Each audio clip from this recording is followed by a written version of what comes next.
Hi. Gastric நல்ல ஒரு மருந்து. அலுவேராவை கொண்டு வந்து இப்படி சீவிட்டு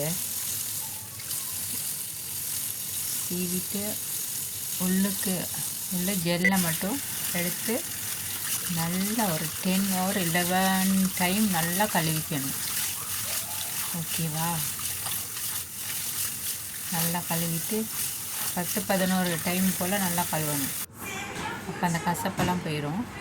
அப்புறம் ஒரு 10 மினிட்ஸ் ஃப்ரிட்ஜில் வச்சுட்டு இப்படி எடுத்து சாப்பிட்டிங்கன்னா